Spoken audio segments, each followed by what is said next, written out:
Good evening from Barcelona, Spain. This is going to be an interesting live stream on this Sunday evening, 1st of December. I'm very excited to introduce Pastor Will Abuzaid. Abuzaid or Pereira. Pereira Abuzaid. Okay, I'm introducing none other than Pastor Will Abuzaid Pereira. Or was that backwards? Either way. Okay, so where are we to start off? So we're at Calvary Chapel, Barcelona. Is that correct? Yes, we're in Calvary Chapel, Barcelona. We are a church plant that just got started about 4 years ago, and we just celebrated our 4th-year anniversary this past October. I am in Barcelona because I'm wrapping up a lot of things. Actually, I'm about to depart Europe for the year, which maybe we'll get into, maybe we won't.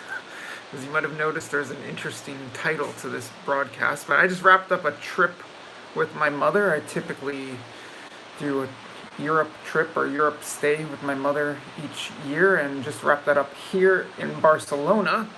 And Will reached out to me and invited me over for Thanksgiving dinner, which was very nice. It was the first time I celebrated Thanksgiving in 6 years, I think, and has welcomed me over to Calvary Chapel. So maybe you want to introduce yourself a little bit before we get into these spicy topics that I'm sure people want to hear about. Okay. Well, my name is Will, and I'm originally from Denver, Colorado.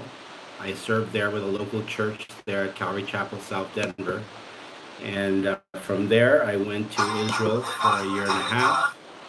I went to Israel for a year and a half and served there with a church plant in Haifa. I really loved it, had a really good time. And then after that, I came to Spain to church plant here. And I knew God's calling for me to come here. And we had nothing going on here in Barcelona, so I chose Barcelona. And it's been about 5 years now since I've been here. And like I said, 4 years already for the church plant. And it's been a blast. And the Spaniards love it when you have an excuse to have a meal and get together. So I taught them what Thanksgiving was about, because it's not celebrated here in Spain, but we celebrate that in the States. So I explained to them what it was, and we had a full American cuisine with American recipes, and it went very well. For whoever's tuned in, can you please let us know if the volume is okay? I think it's all right, but just please let us know. Will, you're Spanish American, right? It's not just an American living in Spain. Yes, I was born in the States, born in Washington, D.C., grew up in Maryland, but from a Spanish mom. My mom was born in Santiago, Spain, in a province called Galicia, and my mom speaks Spanish, and we didn't speak Spanish. Go to Spain for a year when I was in 5th grade to learn Spanish, and that's where I had learned the language. So when I did come back to Spain here recently, I didn't have to start from scratch. I was able to communicate and find my way around. People are saying the volume is okay, and Michelle's saying hello, by the way. Hello, Michelle. Thank you for joining us on this broadcast. I'm just trying to put out the link on social media at the moment. Getting a little bit of a slow start here. But, so I guess some of you have noticed the topics, and actually, I wasn't really planning on going with history, conspiracy theories, and geopolitics, although I think I teased geopolitics. There's so many different directions we could go. I guess before we get into some of the more salacious stuff, for lack of a better word, there unfortunately was a terror attack just this, well, I mean, I guess more than one, but there was the London Bridge attack. Yeah. Problem. Really? Yes. From my end? All right, we're back. Sorry about the interruption, and it looked like it was just a very brief interruption. But yeah, so Will, can you remind the audience what unfortunately took place here in Barcelona a couple years ago? Yes. What most people know was we got a attack, and then some young kids who were Moroccan rented a van and then jumped into the walkway and ran over as many people as they could. And a bunch of people got killed and injured. And I was not there, but I was listening to it live as it was happening. And afterwards, I ran and took my camera and took pictures of the area as the whole place was packed with cops and so on. But that disaster, that terrorist attack, was much bigger than what most people know about because it started a week prior when at a home about half hour south of Barcelona, there were some Arabs who were building bombs out of propane tanks. And these bombs, they had planned to bomb like the major places of Barcelona, including the famous, Catholic, Catholic cathedral there, La Familia, La Sagrada La Familia. Sagrada To Familia. me, it's a very impressive Yeah. church. And so they were planning to bomb all these key areas. And while they were making the bombs, they pretty much blew up themselves. And the imam and the kids that were with them all died in that blast. But the police did not know that they had intended to have a plan B, which was to rent some vans and plow people down. And they did that in two locations, one in Barcelona and one in another small town south of Barcelona. And so, yeah, that's what happened here. So did the extent of the plans come out in the excuse me, in the international press? I don't know about international press. I don't think they did, but the national press they did here in Spain. That they connected it with the house that blew up. But the international press, I don't think I heard that. I only heard was what they actually did here in Barcelona. Well, it's very sad what took place regardless, but had Gaudi's unfinished masterpiece been blown up, that would have, I think that would have really attracted a lot of eyeballs, maybe even reminiscent of 9/11. But that didn't happen. Although I think you had an interesting I read an article that you wrote about this, and I think you have an interesting take on this for several reasons. One, I think I noticed at the end of the article that you were saying from the perspective of a pastor, you were discussing the lack of opportunity for young Muslim immigrants Yeah. here. And I think you were saying that from the perspective of a pastor, you think there's opportunity to bring young Muslim immigrants who are unemployed or struggling here in Barcelona and Spain, who might theoretically be targets or for potential recruits for Islamist groups. You think there's an opportunity to bring them to Christianity? Well, Is that what you were getting at? I think if we were to outreach and reach out to them with their issues and problems, we could help solve a lot of these things. Because when a Muslim comes here to Spain, they go into shock with the cultural differences. They don't have these opportunities to do whatever they want in their home country, especially in the things that the Quran, says that they cannot do: drinking, smoking, dating, all the different things that Spain does. And so when they come here and they see all this freedom and how the freedom is used from their perspective as a life of sin, that God is angry, Allah is angry, then they see it as an opportunity to do something like a terrorist attack, and Allah would be happy because they're killing God's enemies, is how they see it. And so many of these kids have nothing to do because they don't have work, they don't have jobs. Still today, the Spain, about 40% unemployment rate for youth. And so lots of these youth, especially from Moroccan, Algeria, and other places, don't have jobs, and they have a lot of free time in their hands with nothing to do. And they're easily recruited by Muslim extremists to do their dirty work. I recall from being in refugee trail and interviewing migrants and refugees or asylum seekers at length, and particularly at one place, the Greek-Macedonian border. I was running into lots of Moroccans, and as you might expect, a lot of them were saying they're trying to get to France, since Moroccans in general speak French. But I was stumbling, from what I recall, across quite a few who said they had family in Spain, and they were looking to get to Spain. And I think it's very interesting to discuss where things stand 4 or 5 years after the huge refugee influx. And actually, I didn't plug this at all. I didn't preview it at all. I haven't even posted about it on social media except for maybe an Instagram story. But I'm still seeing the effects of the refugee crisis just on this trip. I was actually not so much North African migrants, but I was definitely seeing African migrants who were stuck on the border between Italy and France when when my mother and I were crossing by train from Italy into France, you wouldn't expect this because it's within Schengen, but there was border check, not a border, but police came on and they started kicking people off the train right and left. From what I heard, they didn't have passports. They just had photocopies of passports. So we're probably not going to detail that too much right now, but I found it interesting to hear from you and to now chat about it a little bit, how we're still seeing the effects of the migrant crisis, the refugee crisis. We're not geared to really help them. Yes, they bring them in because our government is friendly to that cause, but we're not set up to really help them. So once they get some finances and maybe a place to stay, we pretty much just leave them alone and expect them to somehow integrate into society. And you can't, because English is not even spoken out here, so it's all Spanish. And if Spanish is not your first language, and you don't have papers, and you can't get a job, you're kind of left out in the cold, with looking for something to do. But I should say, and this is something that I know you're very well aware of, that there's a lot of multiculturalism here, and they're longtime immigrants from, I guess, East Asia, many Chinese, and then Southern Asia, Pakistanis, maybe Indians and others who were very integrated and seem like they run lots and lots of shops and cafes. Yeah.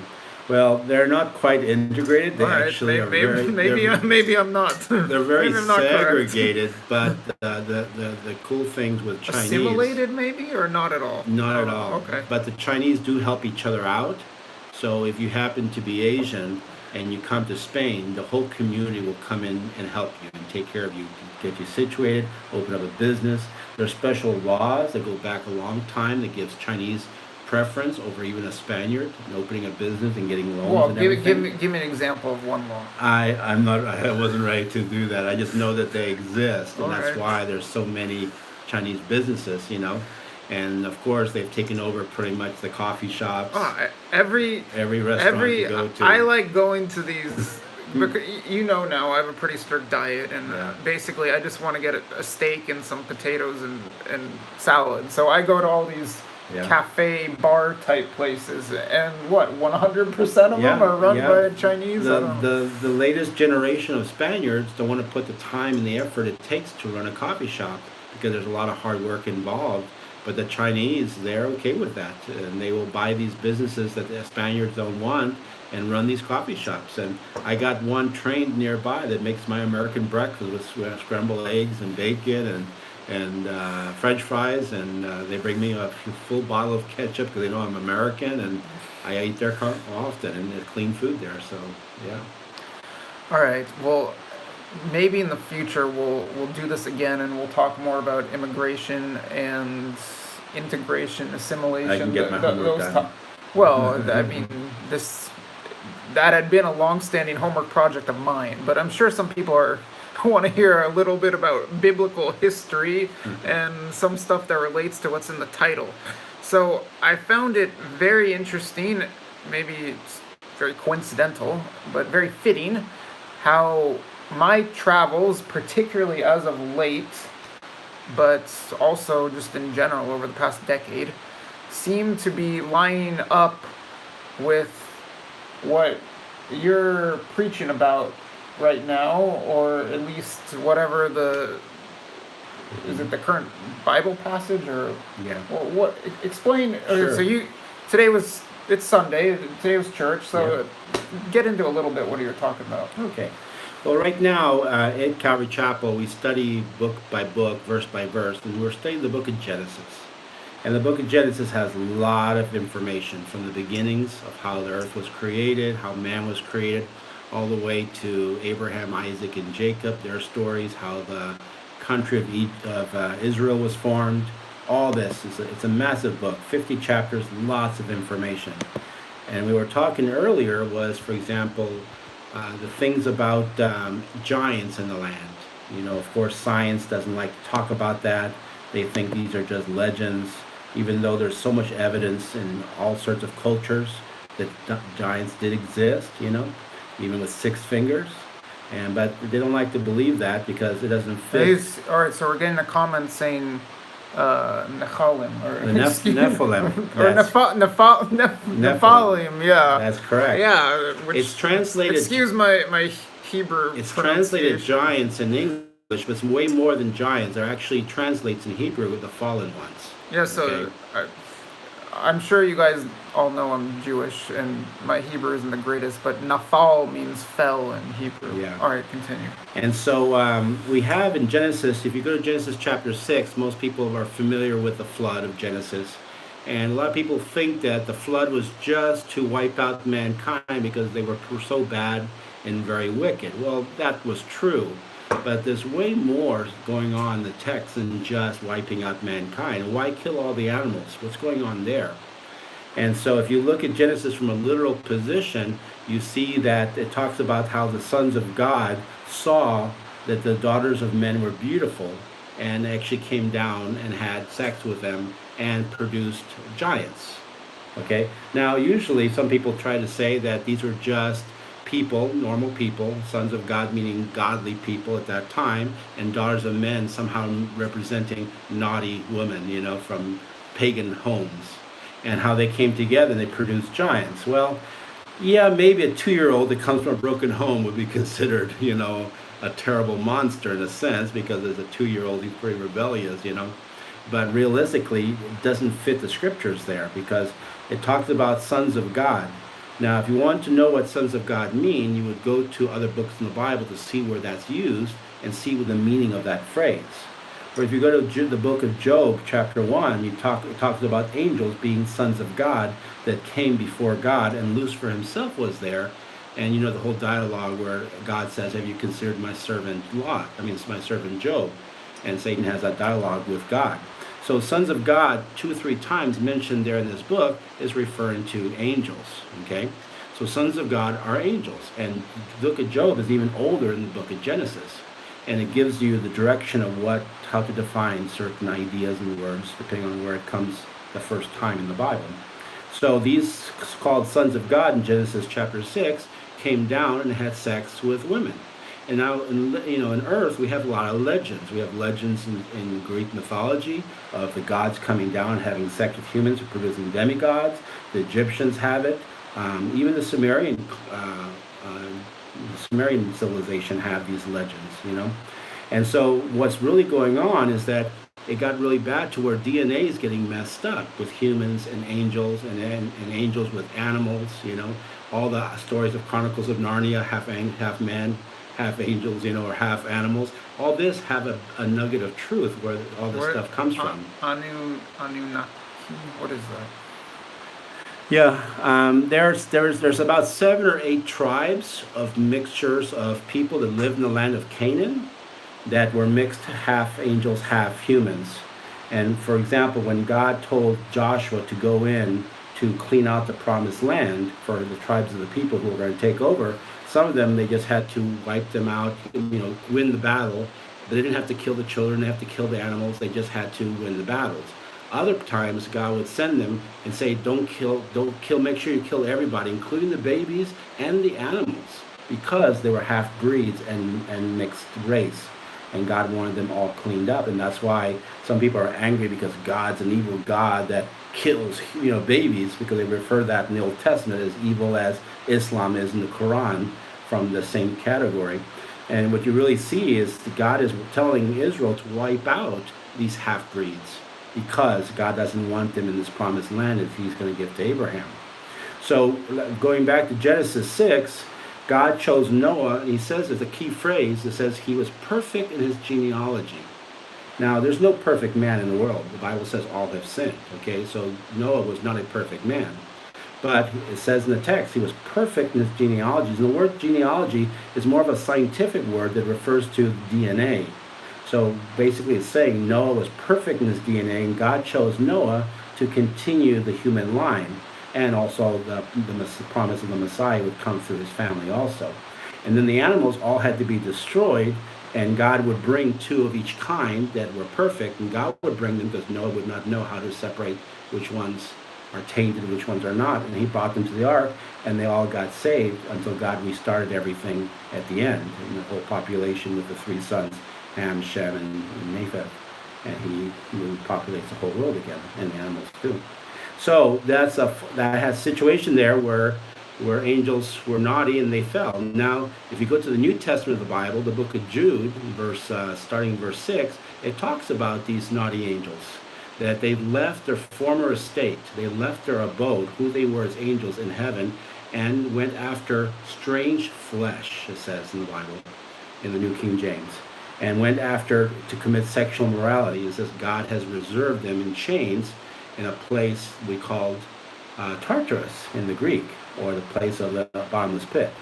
Now, Tartarus is an interesting word because it's found in the Bible once, and it's found in Greek mythology also once, referring to the same abyss also, you know. So yeah, so you do have these giants that lived in the land that created civilizations, and you have a lot of their that's a lot of their stuff that's buried. If you notice, it's buried under layers and layers of mud, because there were catastrophes of worldwide floods that even science agrees to, that this stuff got buried, and only now are we starting to dig some of these things out. So okay, that's a lot to unpack.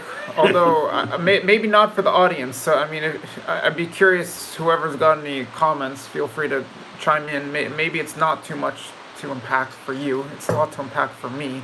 But I do want to try to tie this into, I guess, three things. One, my travels, because Lord's Army saying super interesting. I agree, although I don't have a very good grasp of this.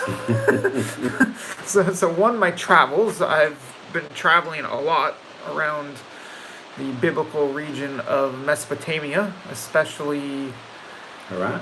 Well, Haran. I thought we were going to get into Haran 10 minutes ago, but I don't know if you know, I've been basically to Ararat, and I've gone to the place where some people supposedly say, or some people do say, that Noah's Ark actually lies there in the mountains. I'm a bit skeptical of that, but I did ride on the back of someone's dirt bike to get there. And so I traveled a lot around this biblical region of Mesopotamia, and I'm interested in tying in certain locations I've been to what you're discussing, and then I also want to tie in geopolitics and conspiracy theories to this. But why? Like 10 toes? I'm not on top of every single theory out there, but maybe we'll get into reptilians. Hold on for that. A comment saying, let's scoot this over a little bit. Not too much to add to that. Zechariah Stitchin has a book series that goes along with what the pastor's saying. Okay, so Haran, today in your message at Calvary Chapel, I almost said Baptist. At Calvary Chapel. I forgive you. At Calvary Chapel, Barcelona. At your message. Oh, Rob Sigurdsson's tuned in. Now this is perfect. Rob says this is a different kind of video for you, Josh. Totally different, yet really interesting. Yeah, well, you know what? You're Josh. Okay, so Rob Sigurdsson is the father of Josh Sigurdsson, with whom I was just traveling around biblical Mesopotamia with. And Josh loves to talk about the cataclysms and the floods and all the buried ancient civilizations, which we're going to get into now. So Rob, it is a different video for me. Might be more fitting for your son. Maybe he should get in on this broadcast as well. But all right, let's go with this. So Haran. Today you were talking about Haran. Yes. Well, Haran is when God called Abraham out of the city of Ur, which would be in Iraq today, near the Persian Gulf over there, God called him out because he wanted to start a new nation, a group of people that would follow him. So he calls on Abraham, who loved God, to leave his family and everybody and move to what we know as the promised land of Israel. Okay, so pause. Even though I'm Jewish, I don't know my Bible. This was at what point so Abraham left Ur? Left Ur. At what point in the Bible? This would be in Genesis chapter 12. And he's told to go to this land that he has. He doesn't tell them where yet, because he tells them piece by piece. and tells him to leave his family and come to this land that he has promised for him. He's going to make him into a father of many nations, and he's going to bless him and lots of people, land promise, all sorts of things. And God hasn't revealed yet at this point all the promises. He just pretty much told him to leave. But because he takes his father with him, Terah, his father does not want to quite go right away to the promised land, so he asks to move to Haran, which is in North Mesopotamia, which I understand today would be on the Turkey side by the Euphrates River. It's in Turkey, very close to the Syrian border, very close to where there was fighting recently. Yeah. And I forget how far away from the Euphrates, but yeah. And so so Abraham lives there for 5 years until his father dies. And when his father dies, he then takes his family and takes his nephew Lot and heads south to what we have now as Israel, the Promised Land. And then later, as the family grows, he needs to get wives to marry his kids. So Abraham, of course, ends up having a son named Isaac. And Isaac needs a wife, and he doesn't want to get a Canaanite wife because it would not fit with the promise that God has for this land. Because if he merges with the Canaanites, then the promise is out of the window. So he has to find someone else in the family line to get married to, so they don't marry Canaanite women. So he sends Eliezer, which is his servant, and trusted servant, to go find a wife for him in Haran. And he goes there and he finds Rebekah, and ends up convincing the family to bring Rebekah, to leave her family, and to come to live in the promised land with Abraham. They were specifically searching for a wife for Isaac in Haran because there was family history. Because it's from his people, from his family living in Haran. And then, of course, Rebekah and Isaac end up having 2 sons, and one of them is Jacob. And Jacob, same thing, needing a wife, was sent back to Haran, which we just talked about today. He ends up going to Haran, and on the way there, he stops to sleep at a town called Luz, L-U-Z. And while he's there, he gets the dream of this ladder with angels ascending and descending on this ladder. And he wakes up going, wow, God was in this presence here with me. And God promises the same promises he gave Abraham, he gave his father Isaac, now is given to him directly for the first time. And so he worships God and puts that stone he slept on, which must be pretty rough to sleep on a stone, as a pillow. And he puts some oil in there and he worships God at that spot and renames it Bethel, which means house of the Lord. Because Beth means house and El is God, just like Bethlehem. Beit, yeah. And Bethlehem, same thing. Beth meaning home and Lehem meaning bread. So it's a house of bread, I was just in Bethlehem, by the way. Yeah. So, and then he finally gets to go to Haran again, and he meets Rachel while he's at the well. She's coming to water her sheep. And then, of course, she ends up telling her father, Laban, and Laban ends up inviting him to stay with the family. A month goes by, and then he says, you know what, you can't just stay here for free. Got to put you to work. Give me your how much you want me to pay you. And he said, give me your daughter, Rachel. I'm willing to work for her there in Haran for 7 years for you to have her as my wife. He agrees, and that's kind of where we left off today in the message.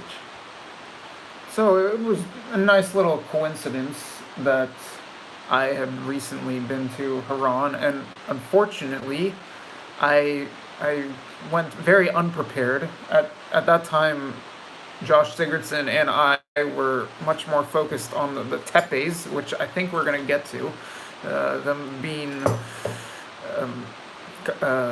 Göbekli Tepe and Karahan Tepe, these ancient sites. And I arrived in Haran and was frantically trying to shoot some footage and realizing, well, I'd completely forgotten this story, which I'd learned as a kid in Jewish whatever school. Yeah. But yeah, so that was a very interesting coincidence. It's interesting how God works. He brings you to a Christian church to learn about Jewish things. Well, as I said, I mean, that is an interesting coincidence. I don't know what's up with that, and I don't know if my rabbi's too crazy about that, but I guess I'll have to have a rabbi on this broadcast sometime to balance things out. Maybe an imam too. Maybe we put you all together, and that start World War III. That could get really, really interesting. Well, is world? I think we're going to get into some prophecy that has to do with global government, which I don't know how we're gonna get Michelle saying ha ha ha. Yeah, well, if you want that, maybe we could make it happen. Who knows? No promises. Yeah, so somehow this is gonna lead us into Michelle saying that'd be great. I think she's saying it would be great if we could get you and a rabbi and a imam and whatnot. That sounds like a beginning of a joke. There was a rabbi, a Christian. Yeah, and they all walked into a Calvary chapel studio. with a pastor with an Arab name teaching a Bible in Spain. There you go. Yeah, I mean I thought about that. You know, how could we get a lot of people to click on this video? Tony's saying, "Hey Josh, hey Tony." So how could we get a lot of people to click on this video? Well, maybe we put in the title Arab pastor denounces Islam while discussing conspiracy theory. Please do not put my address down, okay? And geopolitics in Barcelona. Okay, all right. So I've been to some of these sites. I've been to Ararat. I haven't climbed it, but been up close to the Noah's Ark site. Most likely Noah's Ark is not there. So where is it? Well, if you follow the Bible gives you enough clues of where things are at. But we have a tendency to follow tradition. And even up to the 1300s, even the people in Armenia knew that the Ark was not there beforehand. In fact, it was not even called Ararat back in the beginning. It had a different name. I don't know what the name is at this moment. I might have heard before. But it even had a different name. But later it became famous, and then suddenly everyone said it was there. But we know in the Bible that when the ark rested, it rested in the area that was east of Shinar, the plain of Shinar. Now the plain of Shinar is what we call Babylon, where the Tower of Babel used to be, and all that. Is the city of Babylon is in the plain of Shinar. Okay, and they were east of that because they ended up going west. That's modern Iraq, right? Yes. And they ended up going west as they populated different places. Well, Mount Ararat is way north, and you have to go south to get to Shinar from there. And that's not where they went when they left the ark. So it kind of paints a picture that that's not the right place just from the scripture verses. Just not even looking at traditions, okay? And it was a mountain range, the mountains of Ararat. Well, that's not a mountain range. You have a big mountain, a small mountain, pretty much by themselves. Doesn't fit the picture what the Bible says. Now the mountains of Ararat is also another location which is in Iran, in the north part of Iran, which is a more biblical position because they would have to go west to get to Babylon. Well, okay? Ararat is right by Iran. I mean, it's in Turkey, right next to Armenia, but it's also right by Iran. But there's a mountain range in Iran, but they don't let us go there. And there's been a lot of Christians who wanted to go there to investigate that range from a literal perspective. They let an American. And they don't. They let an American Jew go. They don't let. We should go one there and see backpacking. Go with my Arabic last name. We'll just go together. Arab pastor and Jewish American journalist go backpacking through Iran. That Josh Sigurdson would like to join in on that. I know that. Yeah. So I have a feeling that it's the wrong location, because of that. But it's not really a big deal. Okay. Well, maybe I will be able to investigate that someday. I don't know. So we touched on Ararat, sort of. we touched on Haran. Now, let's talk about those tepes. So I think you're all aware that I was recently, along with Josh Sigurdson, looking at these ancient sites in Turkey, and according to many people who are critical of mainline history, they say this is evidence of ancient civilizations that date back way beyond when mainline history says civilization began, and that these people had some advanced technology. Yeah. So what would the biblical perspective be on that? It's interesting that the same problems we have with the timetable of the world, what do you call it? The history, mainline history. We also have the same problem with mainline history in the church. Okay? So there's a lot of people who do not believe in what's literally said in Genesis chapter 6. And they don't want to admit that archaeological digs have found, from large bones to big cities that could not have been made by humans with the technology of that time. So there's a lot of things that goes against what's accepted as history, even in the Christian church. And so I would be more in the minority where I just take the Bible literal and say, you know what? There were civilizations spread out all over the earth during that time, and they had built their cities. And if they were super beings, or if they were angelic, they would probably have powers or be stronger than the typical human. And if they were angelic, they would probably would have even brought modern technology, what we'd consider modern technology, into their hands at that time to build what they built, because the evidence is there. It's in stone. You can't escape that, you know. But the question is, When you say the evidence there, it's in the stone. You mean in places like Gobekli Tepe? yeah, all these places, you know, from the Aztec and Incas ruins, where you see what they built on top, but below that, it's not the same. It's something else they built on top of. Or even the Egyptians, where you can tell they built on top of, you know, where they have the pyramids and the Sphinx, but below the original is not dated the same time. In fact, you know, all the stuff going on in Egypt. My stepfather was born in Egypt, and that's where he gave me my last name, Abuzaid, which means father of wealth. I don't know where the wealth is because I haven't found it yet. Okay, so I think it's in heaven. That's probably why. But so Egyptians are very upset that their history might be turned upside down, because the pyramids were not built by the Egyptians. Matter of fact, even one of the first pharaohs in his writings that have been found recently, I don't know what the name of it, but we can look it up, says that they found all this already there and they just used it and built on top of it. Which is why you even see inside the pyramids, there's no Egyptian hieroglyphics in the pyramids. They're the oldest ones. You have them in the temples and the burial areas, but not inside the pyramids. There's no Egyptian hieroglyphics. I've been hearing rumblings about this. I need to go to Egypt. I've been to Egypt. I've been inside the pyramids too.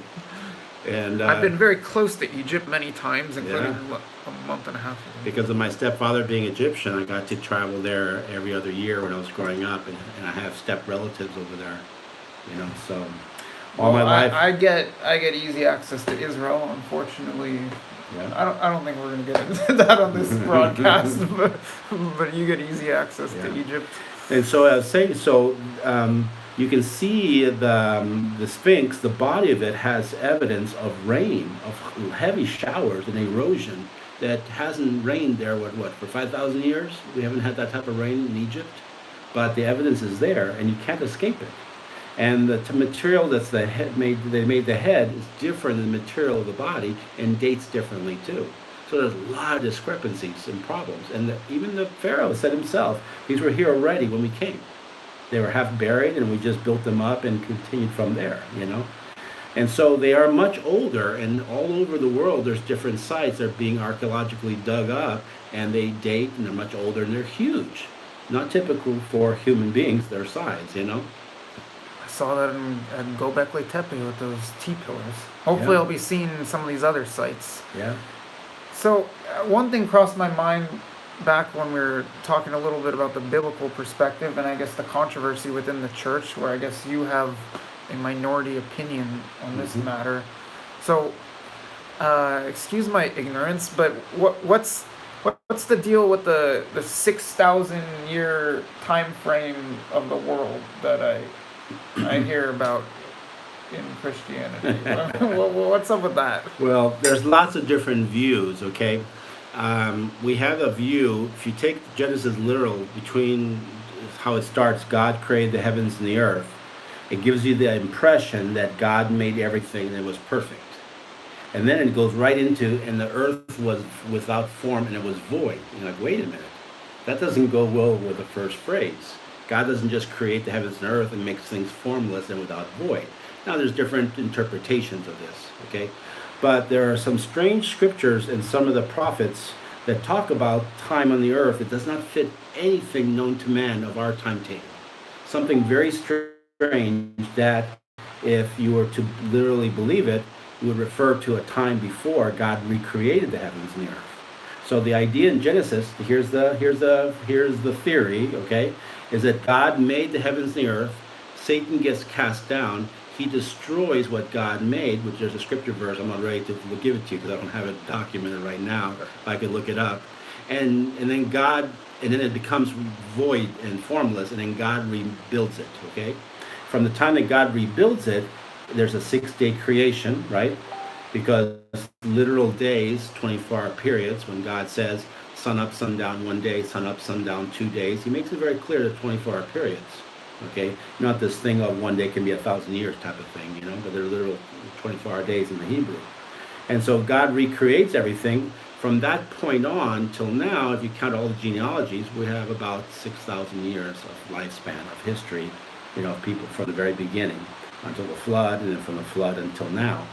And what's coming in, what's in the book of Revelation, the book of Daniel, gives us the prophecies of human governments and what will be here on earth during those times, okay? Starting from Babylon with Nebuchadnezzar all the way to the final world government, which will consist of 10 kingdoms with a world government in control. And then halfway into that, there'll be a dictator, which in Christianity we call the Antichrist. I think even in the Jewish Bible also. Okay, we're definitely going to get into that, because that's the crux of biblical conspiracy theory from my perspective. But all right, so replay this for me. So God is basically wiping things out, starting a blank slate. Yes, he gives us the history of humankind and all their governments and how it's going to end. And then his second coming, he will fulfill the promises of Israel that he's promised them from the beginning of time, that he will rule in Mount Zion there in Israel literally for 1,000 years. And then after that, the whole earth gets destroyed, and God talks about a new heaven, a new earth, with a new Jerusalem made in heaven brought down, where he lives with his people forever, in what originally was supposed to be a relationship with him from the very beginning, eternally. What happened before, and from the Garden of Eden, before sin came into the world. Let's go back to the book of Daniel. Mm-hmm. What is being prophesized there with regard to global governance? Okay. And not merely a global government, but I guess every layer to this global governance structure. The biggest part in Daniel is, of course, Daniel was God's prophet. He was But kidnapped. before we start on that, I just want to check the comments. We're getting Rob saying his son would agree. Vegas Ragers giving peace signs. Okay, let's. Thank you for the comments, and feel free to chime in with comments and questions throughout. Okay. So Daniel was one of God's prophets that was taken captive when Babylon came and attacked Israel and took God's people to put them as slaves in Babylon. And then Daniel, little by little, ends up working for the king and climbs up the ladder. And because he worked, he's faithful, God blesses him, and he ends up becoming the third man in power. But to do that, he'd been through a lot of things. The story of Daniel in the lion's den. You have the story of the three brothers being thrown into a fiery furnace, because they refused to worship idols. All these things. So the book of Daniel is a fun book to study and read. But something interesting that Daniel has, it gives us the history of all the nations, from the past till the present to the future, from back in Nebuchadnezzar's time. Nebuchadnezzar was the king of Babylon that time. So how it starts is he gets his dream of an image, and has a head of gold, and has shoulders of silver, I think something of brass. They have all these metals, legs of iron, and then feet, a mixture of iron and clay. And God gives descriptions of what each thing means. It represents different world governments. So the head of gold represents the Babylonian Empire, and he is king. And so he understands that, and that's very clear in the scriptures. The next one will be what happens with what the metal represents the chest, is the Medo-Persian Empire that's going to come and conquer Babylon, and then they will be a world dictator and world government at that time. And then the next part of the metals, I forgot what the metals are, sorry, is going to represent the Grecian Empire. And there's a lot of specific things, makes it very clear it's the Grecian Empire. A lot of atheists who don't believe in the Bible have problems with look at Daniel, because Daniel goes into details about this being the Greeks. And the generals afterwards, the four generals, when Alexander the Great dies and the empire split into four pieces. Look in the book of Daniel, it's like, how could this be? And this was written after the fact. But we know the book of Daniel was written before the fact because of a book called the Septuagint.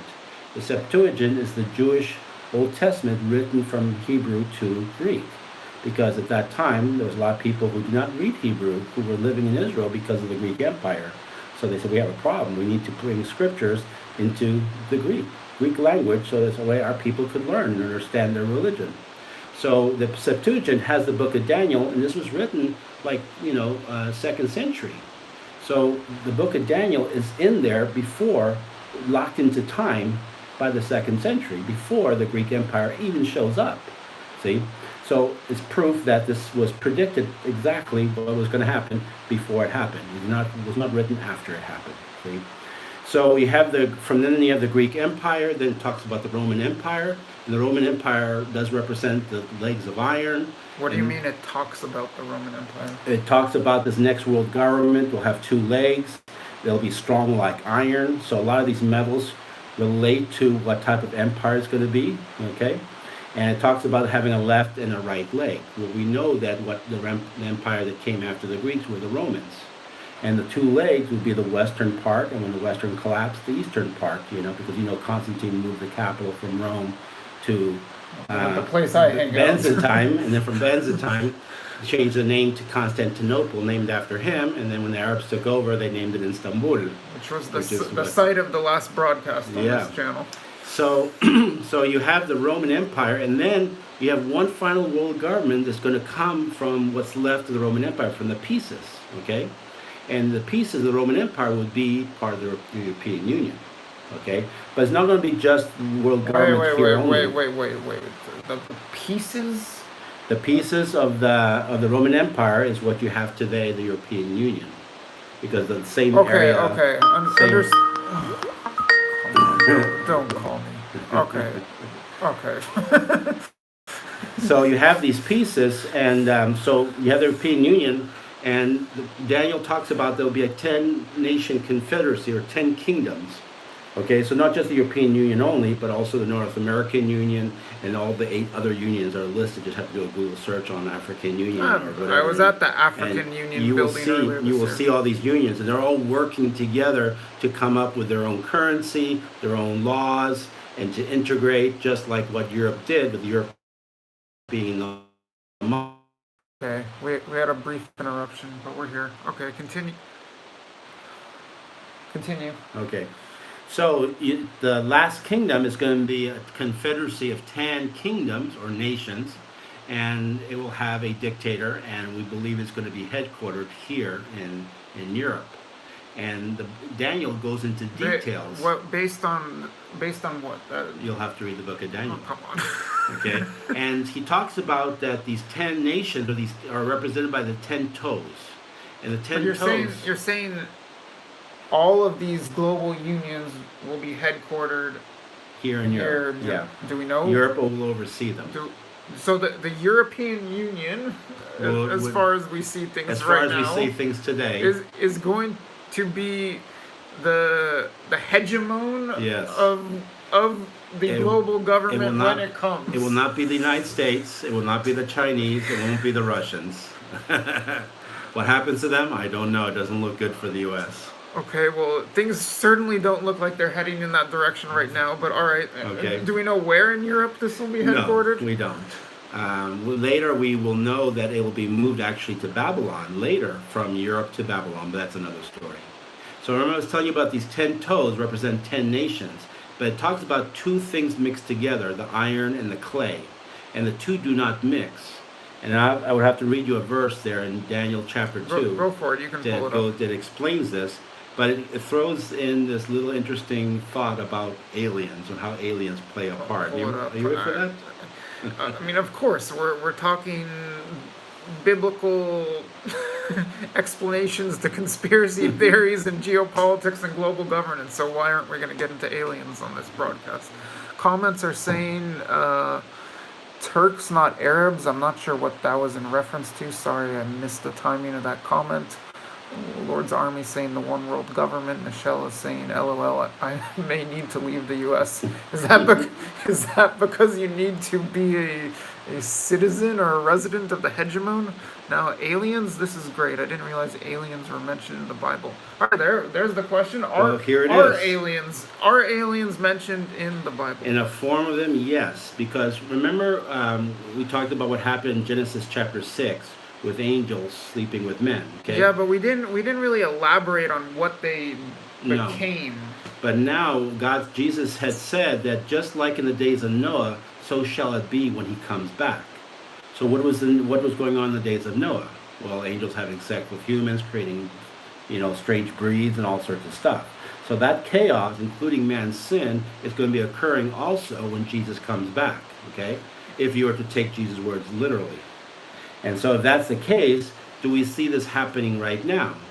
Well, we see this in a different form. From my opinion and many other pastors' opinions, is that all this movement of aliens are just fallen angels masquerading themselves as aliens to deceive people, to think that they're benevolent, they're nice, they're coming from another planet. And even science is saying a possibility that life on Earth maybe did not come out of Darwinian evolution, but maybe was planted by aliens that planted life here, and they're going to come back and visit and see how we're doing, So there's a lot of that stuff going around. But you're saying that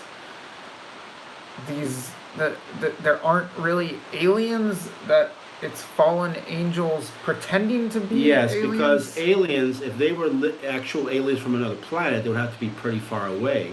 Like, how far is Alpha Centauri from here?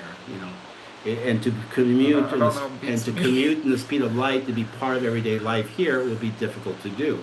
But what if these were demonic beings masquerading as aliens in a different dimension that we have? Because we know we have 4 dimensions knowable and 6 not knowable. We know they exist by scientific formula. We know there's 10 dimensions, and I'm not going into all that detail for now. So I believe personally that the spirit world is in a different dimension, which you can connect when you do drugs, and you can connect to demonic, to the demonic beings. You're not suggesting I do that, are you? But you'll see the occults and Satanists and people who practice drugs. But then, as a reporter or as a researcher, is that something I should be doing? Should I be getting a dose of whatever drugs these are, so I can wrap my head around them? I wouldn't recommend it.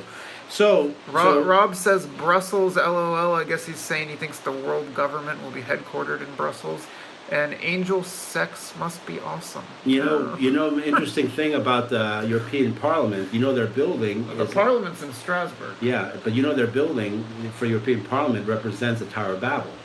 So if you look at it, the Tower of Babel was unfinished because God confused their languages and they never finished it. And the design of the European building is unfinished, where you get higher up and you see the hallways and all the parts. If you compare that, it's like, is this coincidence? Or was this actually to represent that? And it's obvious, That seems a little too coincidental. Yeah. But here, so look what it says here in Daniel. If you look at chapter 2, starting in verse 41, 42, and 43. All right, let's put that in the comment stream. Daniel chapter 2, verse 41 through 43.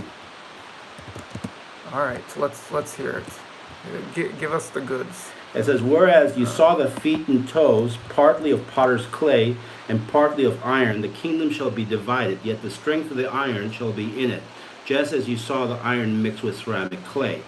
As the toes of the feet were partly of iron, partly of clay, so the kingdom shall be partly strong and partly fragile. As you saw iron mixed with ceramic clay, they will mingle with the seed of men, but they will not adhere to one another, just as iron does not mix with clay. That's a strange phrase here. If you were talking about iron and clay are being used symbolically. It says here they will mingle with the seed of men. Okay. If we're just talking about humans working together with other humans, it would not be written that way. The way it's written with they will not mingle with the seed of men is referring to something being not of men, being outside of men, something alien from that. So this picture does give you an idea that some sort of alien being mixed with humans to form this world government, okay? So where does that come from, Well, all right. Well, I guess we've hit the $1 million question. 55 minutes into this broadcast, alien beings have mixed with humans to form world government. Did I get that right? That's exactly right.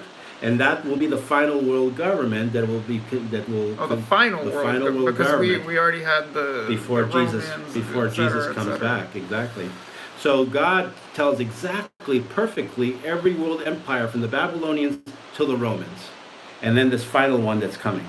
This will be a confederacy of nations. So it looks pretty good. You know, this is the final one because I guess in the book of Daniel or wherever it was, they've all been listed out so Yes. far, and they've all already happened. Yes, and now if you look at Europe, every piece. Lord's army says this is the end of the rabbit hole. I guess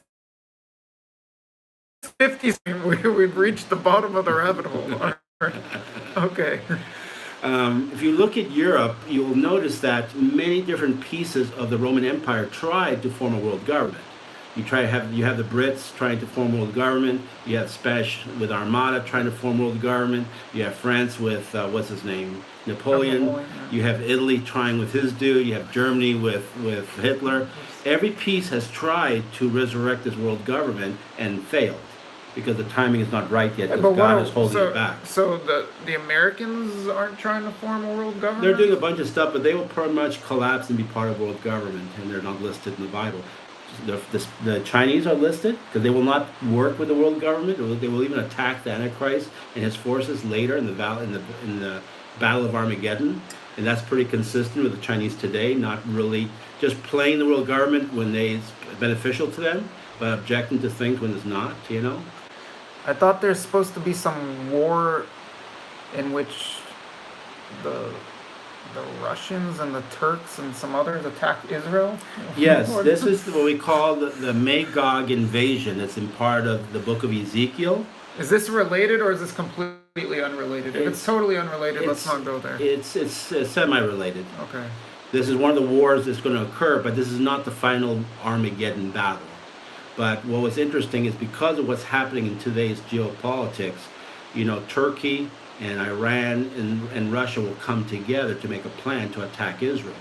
And for a while, we didn't see this working out because Turkey was great friends with Israel, until the flotilla thing changed everything. I know a thing or two about that. And now they've become pretty much enemies. But at the same time, we still could not see how Turkey would be friends with Iran and with Russia. It didn't make sense. We didn't see that. Still, I mean, now this is fascinating. Now, hold on a second. I'm sorry. From my own perspective, I'm a bit, as some of you may know, I'm a bit more into the geopolitics of Turkey and its relations with Russia and Iran than I am into aliens merging with humans to form world government. But anyway, yeah. So this caught my attention. Someone else brought it up with me, I don't know, a year or two back.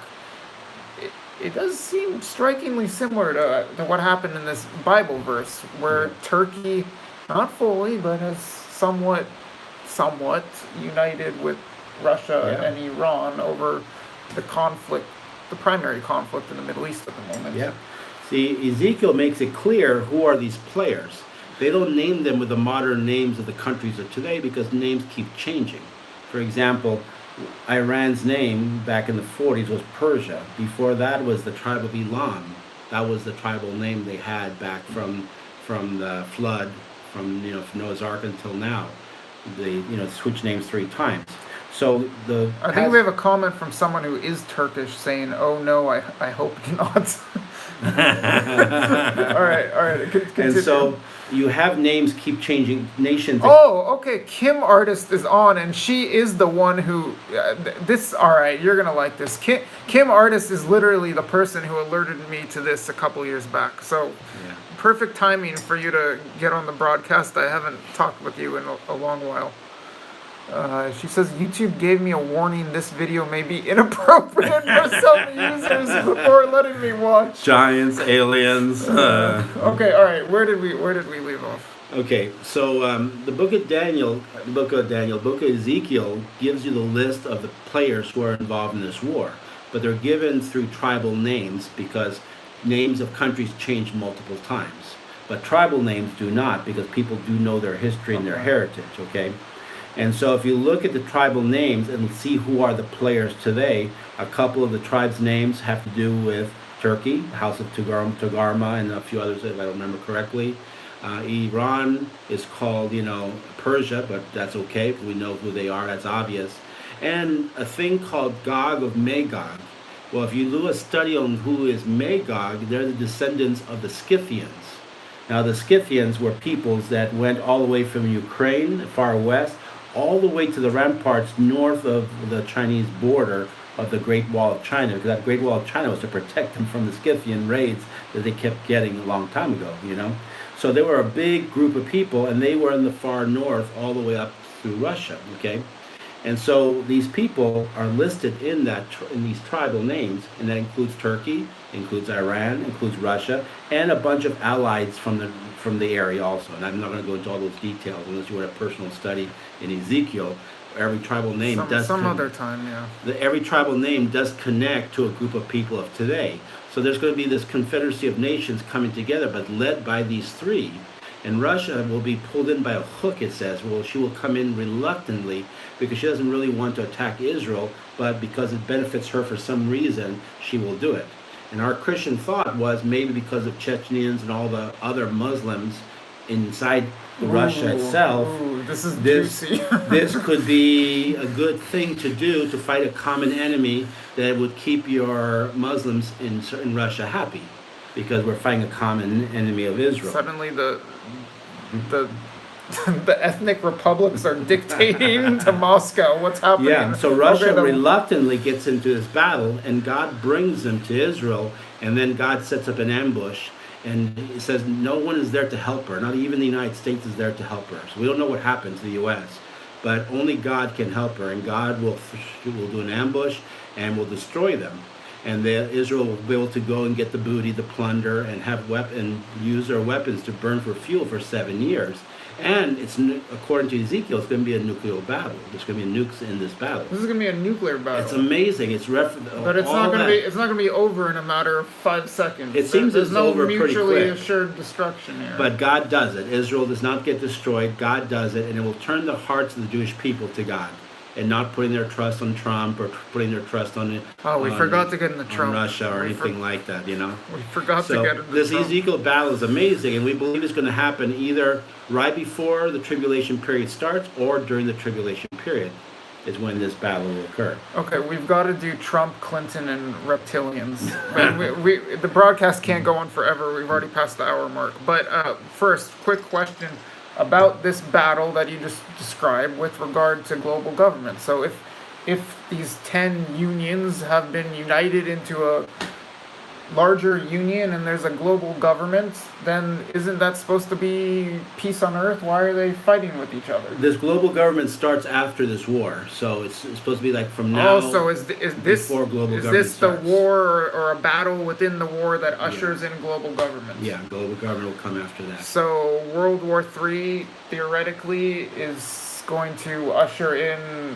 It doesn't seem. government. It doesn't seem like it's going to be a World War III from this Ezekiel battle because it looks like it's only a theater-related battle in that area. It doesn't seem like the rest of the world's involved, but I could be wrong. But I don't see that. Okay, so Trump. Someone's saying you need to continue this sometime. Well, I'm about to hit the road to a different continent, so I don't, but okay, maybe we'll do it by Skype or who knows. Yeah, so these fallen angels came down, had sex with humans, created some weird Demigods. off-breeds, demigods. Yeah. Are look, I just wrote an article on Bulgaria Analytica that should be thrown in the chat. It would give reference to what I'm about to say, but anyway, I don't hate the Clintons. I don't worship them by any means. I don't worship them, but I don't have anything personally against them. But are the Clintons these Like, are the Clintons are the Clintons ancestors these off breeds that were created by Yeah. fallen angels that I had. don't know. I don't connect them to the fallen angels. I've seen how people have tried to do that because there are people who I would say basically globalists who follow their orders from some entity way above even Bilderberg, Yeah, Bilderbergers. Bilderberg's not that high. No. And I personally believe it's the prince of this earth, who's Satan, who's orchestrating all these things. So people who are in power are pretty much put there by him through all sorts of roundtable groups, and there's a whole chain of them. And I think Trump came out from left field and was put in there unexpectedly, which they did not okay. Is Trump a pure breed, or what's the term? I don't know. Is Trump a pure human? What's the term? I believe Trump is a pure human. Yeah, I think he's a pure human. What's your term for pure human? I think he's a pure human, but he's going against their plans, basically, because they did not expect him to win and do the things he's doing. But the Clintons are pretty shady when it comes to the things they believe. They have a form of Christianity on the outside, being Methodist and Baptist. But when Christians say they're Christians, I'm like, great, I'm not going to judge you by what you say. I'm going to judge you by your fruit. What do you do with who you are? What do you do? What type of fruit do you produce? And I don't see good fruit coming out of their lives. So just based on the things they do and what's important to them, it's pretty clear that they do follow a higher master, and this is not God Himself. In fact, what was Bill Clinton's favorite mentor? Quigley. Oh, Paul Quigley. Yeah, and these are like Paul a his first name? chain of globalists that connected with Columbia University and all Sure. this I think stuff. Quigley was Georgetown, but Yeah. I forget.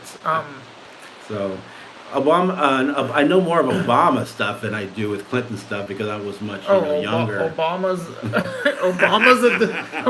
a descendant of some No, line of people. Obama's just a bunch of Alienoids created by No. fallen angels. He's just a bunch of lies built one after another. Who he really is, where he was born. Okay, all right. That is a different story. Yeah. Reptilians. Who are or what are reptilians? I mean, what theoretically, from a biblical perspective, is there some basis to the conspiracy theories about reptilians?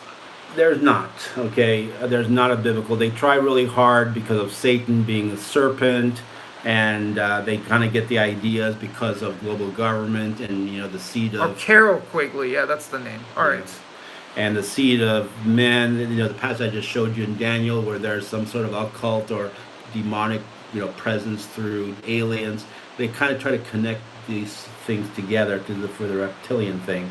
And I think the Queen of England is reptilian. Oh, yeah, the royal family are Yeah. supposedly a bunch of reptilians. But I couldn't find anything biblical, solid biblical basis for that direction. Okay, so you don't see any basis to it, but there are others who do put forth the idea that there's a biblical basis, and it relates to what we were talking about earlier with the fallen angels. Someone's saying demons. Yeah. Do demons tie in here? Yeah. Or yeah, are these people demons? Yeah. Or, if you or want are reptilians if actually you want to say demons? that they're demonically influenced, possessed, or oppressed, that would be correct. To be more half reptilian type stuff, that I don't see that. Okay, but yes, demonically. We don't have full reptilians. we only have half or Yeah. three-quarter reptilians. So the queen might be a quarter reptilian, maybe. Okay, throw in some of your final comments and questions because we are about to wrap things up. People don't like Hillary, that's pretty obvious. Actually, I would like to throw in my Bulgaria Analytica article, if possible.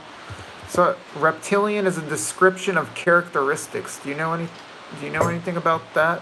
What that commenter's saying? No. Did we miss anything? Obviously, there's so much to talk about with regard to we the jumped around like a wild rabbit. Yeah, we did. This wasn't. But hopefully that should get your sweet tooth to start reading your Bible and read the book of Daniel. Yeah, I need to read my Bible. Read the book of Daniel. It's a really interesting book. It certainly seems to be.